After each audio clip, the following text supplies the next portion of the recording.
Hello everyone. कैसे हैं आप सभी? आई होप अच्छे होंगे। बहुत अच्छे से आप लोगों की तैयारी चल रही होगी। स्वागत है आप सभी का computer by Virendra YouTube channel पे। इस वीडियो के अंदर दोस्तों हम डिस्कस करने वाले हैं एक टॉपिक है आपका, जो आपका हरियाणा सीईटी की जो आपके फॉर्म फिल हो रहे थे, पिछले 2 साल से फॉर्म आप लोग फिल कर रहे थे, उन फॉर्म की आखिरकार आखिरी तारीख भरने की वो चली गई है। आज ही सुबह की बात है, मैं रोहतक के बस स्टैंड के ऊपर गया हुआ था किसी काम से। तो वहां पे मैंने देखा कि एक ऑटो है, टेम्पो जो है वो खड़ा था, और काफी सारे ऑटो वाले थे। उनकी होड़ लगी हुई थी, कौन ज्यादा सवारी बैठाएगा। तो एक ऑटो वाला जो था वो थोड़ा सा जो था ज्यादा सवारियां बैठा रहा था। वो उस तरफ से सवारियों को भरता हुआ जा रहा था, और इस तरफ से उसकी एक सवारी जो है वो बुढ़िया थी, वो नीचे गिर गई। तो उस बुढ़िया ने वहां पे हंगामा खड़ा कर दिया कि भाई तेरे को 2 घंटे हो गए हैं यहाँ पर ऑटो को खड़े किए हुए, तूने 2 घंटे पहले मेरे को कहा था कि बस भाई अब चलेंगे अब चलेंगे अब चलेंगे। भरता ही जा रहा है, भरता ही जा रहा है, भरता ही जा रहा है, बस कर भाई, अभी कितनी सवारियां भरेगा इस टेम्पो के अंदर। तो तब उसने उसको थोड़ा सा एहसास हुआ टेम्पो वाले को, और उसने फिर वो ऑटो को लेकर वहां से चला गया। सेम हालात कुछ एचएसएससी सीईटी के फॉर्म के भी थे। सीईटी वाला जो टेम्पो है दोस्तों, वो फाइनली आखिरकार भर चुका है। उनको सवारियां बैठानी थी 11-12 लाख, वो सवारियां उन्होंने बैठा ली हैं। 11-12 लाख में से पेपर देने कितने लोग जाते हैं वो तो चलो आगे डिपेंड करता है, कितने पैसे जो हैं वो फ्री के बनेंगे सरकार के, वो आगे जाने की फालतू की बातें हैं। फाइनली मतलब डेट अब जा चुकी है आपकी। अब भी अगर कोई रह गया है तो फिर भाई वो अगले साल अगले टेम्पो का वेट करेगा, तब अगले साल वो अप्लाई कर सकता है। उनका सिर्फ राम रखवाला है, जिन्होंने अब तक भी जिन्होंने फॉर्म नहीं भरा है, तो उनके लिए हम कुछ नहीं कर सकते। दूसरी बात हम कर रहे हैं दोस्तों की, अब सीईटी का फॉर्म फिल हो चुका है 10 जुलाई 2022 को। 15 जुलाई तक आप लोगों को करेक्शन वगैरह की फीस वगैरह की, उस चीज के लिए आपको 15 जुलाई आखिरी डेट दी गई है। तो 15 जुलाई के बाद जो 15 दिन, हमारे 16 दिन जो इस महीने के बचेंगे, उम्मीद पूरी पूरी है कि उन 16 दिन में आपके पास नोटिफिकेशन सीईटी का आ जाए। अगर उन 15 दिनों में, आखिरी के 16 दिनों में जुलाई में नोटिफिकेशन नहीं आता है, तो इसका मतलब हमारा अगस्त में तो पेपर होगा नहीं। अगस्त में पेपर होगा तो जुलाई में नोटिफिकेशन अवश्य आ जाएगा, क्योंकि ये एसएससी का आपको पता है 30 दिन 35 दिन हमें तैयारी करने के लिए वो हर एग्जाम में आज तक देती आई है। इससे ज्यादा टाइम वो हमें देती नहीं है नोटिफिकेशन के बारे में।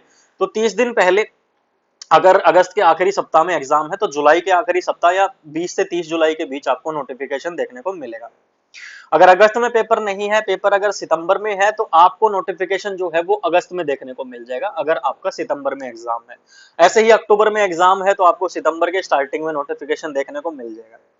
लमसम मान के चलें तो हमारा सीईटी का जो एग्जाम है वो आपका सितंबर महीने में होना जो है वो 99% तो तय है।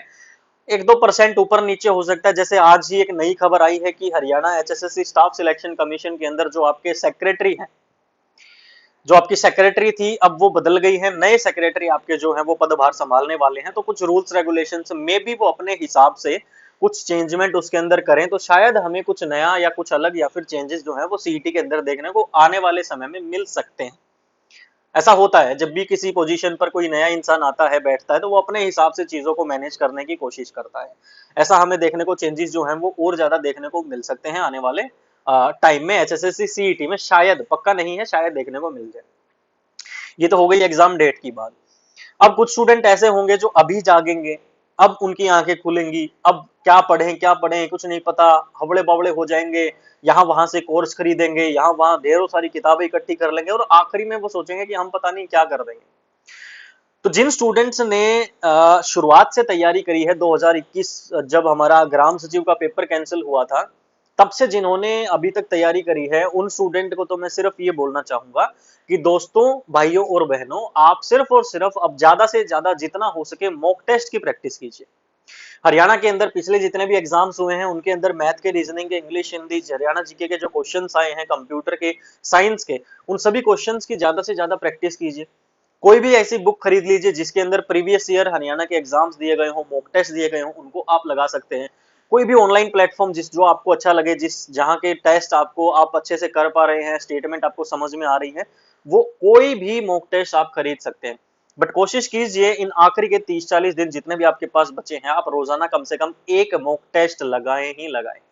मॉक टेस्ट लगाने से फायदा ये होगा कि उनसे जुड़ा हुआ अगर कोई भी क्वेश्चन पेपर में आया, तो आपको वो क्वेश्चन जो है वो मुश्किल नहीं लगेगा, आप उस क्वेश्चन को आराम से कर पाओगे। ऐसा मॉक टेस्ट बार बार लगाने से होता है। दूसरी बात करें कि सबसे ज्यादा फोकस अब कहाँ करने की जरूरत है। अगर मैं एक स्टूडेंट हूं तो मैं एक कॉपी उठाऊंगा और मैं अपनी कॉपी के अंदर लिखना स्टार्ट कर दूंगा कि भाई हरियाणा जो सीईटी का जो एग्जाम है, उस एग्जाम के अंदर दोस्तों इंग्लिश आनी है, हिंदी आनी है, मैथ आना है, रीजनिंग आनी है, ठीक है, हरियाणा जीके आनी है, इंडिया जीके जीएस आनी है, करंट अफेयर वगैरह आने हैं, और हमारे पास वहां पर साइंस और कंप्यूटर आना है। ये मेरे सब्जेक्ट यहाँ पर आने हैं। अब इतने दिन में मुझे ये तो पता लग ही गया होगा कि मेरी इंग्लिश कैसी है, हिंदी कैसी है, मैथ कैसा है। तो मॉक टेस्ट जब हम देंगे ना तो आपको पता लगेगा कि आप किस सब्जेक्ट में कहां पर स्टैंड कर रहे हैं। बेसिकली इंग्लिश में कितने क्वेश्चंस गलत हो रहे हैं। अगर इंग्लिश के अंदर आप लोगों का ईडियम एंड फ्रेजेस बार बार गलत हो रहा है, इसका मतलब है कि आपको ईडियम एंड फ्रेजेस पर टाइम देने की जरूरत है। मैथमेटिक्स में आपके अगर रेल से जुड़े हुए क्वेश्चंस जो होते हैं वो गलत हो रहे हैं, टाइम डिस्टेंस एंड स्पीड के क्वेश्चंस गलत हो रहे हैं, तो आपको उस चैप्टर को अच्छे से करने की जरूरत है अभी। अगर आपके अलजेब्रा के क्वेश्चन गलत हो रहे हैं तो आपको अलजेब्रा के बेसिक्स क्लियर करने की जरूरत है अभी। इसी तरीके से जो रीजनिंग है वहां पर हो सकता है आपके इमेजेस वाले क्वेश्चंस गलत हो रहे हो, तो आपको उनको प्रैक्टिस करने की जरूरत है।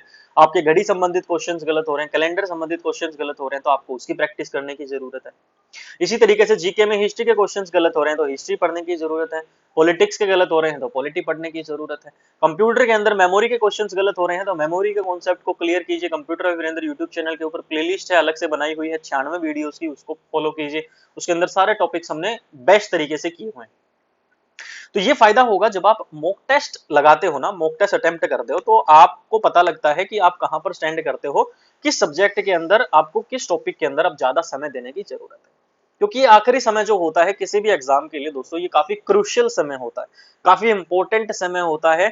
यहां पर आपको 24 घंटे आपके दिमाग में सिर्फ और सिर्फ उस एग्जाम को लेके ही आपको चलना होता है। सुबह जब आप उठते हैं, अपना खाना वाना ब्रेकफास्ट करके दिनचर्या करके जब आप स्टार्ट करते हैं अपने दिन को, तब से लेकर और रात तक जब तक आप सो नहीं जाते, अपने टेबल के ऊपर और अपनी चेयर के ऊपर अपनी किताबों के साथ ही आप समय बिताएं। नेगेटिव लोगों से दूर रहे, नेगेटिविटी से दूर रहें। घर पे नहीं पढ़ सकते हैं तो लाइब्रेरी ज्वाइन कीजिए, लाइब्रेरी में जाके पढ़िए। घर पे पढ़ सकते हैं लेकिन घर पे घर वाले बार बार काम वाम कुछ अलग बताते हैं, तो घर वालों को बोल दीजिए कि कम से कम मेरे को पढ़ते टाइम मेरे को डिस्टर्ब ना किया, मेरे को पूरा टाइम अपनी किताबों में देना दीजिए, ठीक है। अपने सामने मोबाइल को रखिए। अगर आपको कोई भी कॉन्सेप्ट क्लियर नहीं है, अगर आपके मान लीजिए मैथमेटिक्स में आपके हम मान लेते हैं रेशियो एंड प्रोपोर्शन का क्वेश्चन, आपका अनुपात समानुपात का क्वेश्चन जो है वो बार बार गलत हो रहा है, तो आपका मतलब इसका मतलब उसका कॉन्सेप्ट आपको क्लियर नहीं है। आप सीधा यूट्यूब को ओपन कीजिए, ratio and proportion concept complete लिखिए, वीडियो आएगी जिसके अंदर आपको रेशियो प्रोपोर्शन समझाया गया होगा। किसी भी शुरुआत की 2-3 वीडियोस देख लीजिए, उनमें से जिस टीचर का आपको समझाने का तरीका अच्छा लग रहा है उसकी वीडियो को फॉलो करके आप अपना कॉन्सेप्ट क्लियर कर सकते हैं। इसके लिए किसी को फीस देने की या फिर किसी कोर्स को खरीदने की, किसी के बहकावे में आने की बेसिकली जरूरत नहीं है। लास्ट टाइम है, इतने समय में कोई भी कोर्स खरीदोगे तो सारे सब्जेक्ट्स को वैसे भी आप कवर नहीं कर पाओगे। अभी तक जिस सब्जेक्ट्स जिस टीचर से पढ़ते आए हैं उसी टीचर की यूट्यूब पे अगर कोई वीडियोस अवेलेबल हैं तो उनको पढ़िए, या उनकी जब आपने वीडियोस देख के कोर्स देख के जब आपने नोट्स बनाए होंगे तो उन नोट्स को आप अपने हाथ से लिखे हुए नोट्स को फॉलो कीजिए। आखिरी समय में किसी दूसरे के नोट्स लेने की गलती कभी भी ना करें। ये कुछ एग्जाम रिलेटेड बातें थी कि सीईटी की डेट कब तक क्या है, एग्जाम हमारा कब तक हो सकता है, उस एग्जाम में आखिरी दिनों में हमें क्या करना चाहिए, ये सारी बातें जो हैं दोस्तों ये वीडियो में मुझे आपके साथ डिस्कस करनी थी। तो उम्मीद है आप बहुत ही बेहतर तरीके से अपनी तैयारी करेंगे, और साथ ही साथ अब मुझे कमेंट करके आप लोग ये बता दीजिएगा कि अब कंप्यूटर में आप लोग किस तरीके से क्या रूपरेखा चाहते हैं। जैसा आप बोलेंगे वैसी वीडियोस आप लोगों को प्रोवाइड करा दी जाएगी। काफी टाइम से वीडियोस अपनी नहीं आ रही है, मैं जानबूझ के वीडियोस नहीं ले रहा था, बिजी चल रहा था, समय नहीं है ज्यादा, बट एक क्लास का समय हम रोजाना निकाल सकते हैं। आप बताइए, आप एमसीक्यूज की प्रैक्टिस करना चाहते हैं या टॉपिक वाइज क्लासेस आपके लोगों को दी जाएं, या फिर आप कह रहे हैं कि सर अभी हम कंप्यूटर को थोड़ा सा रुकते हैं कंप्यूटर को, ठीक है, थोड़ा सा बाकी सब्जेक्ट्स को स्ट्रॉन्ग कर रहे हैं हम, जैसे एग्जाम डेट आ जाती है तो सर आप तब प्रोवाइड करा दीजिएगा, तो मैं उसके लिए भी रेडी हूँ। फिर भी अगर किसी गाइडेंस की या किसी भी चीज की आपको जरूरत है तो आप मेरा कॉन्टैक्ट है, आप कॉन्टैक्ट कर सकते हैं, और पूरी कोशिश रहेगी आप लोगों को आपका सोल्यूशन देने की, ठीक है।